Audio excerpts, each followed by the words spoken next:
naglalakad ako. Mm. Hello, magandang umaga po.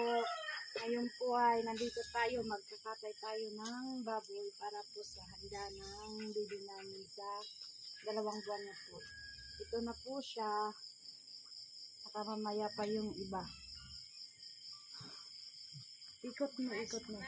Ayan po yung kapatid ko, yung mga katulong ko dito, tapos yung asawa ko, tapos ito yung maliit na pamangkin ko, gising na kahit umaga.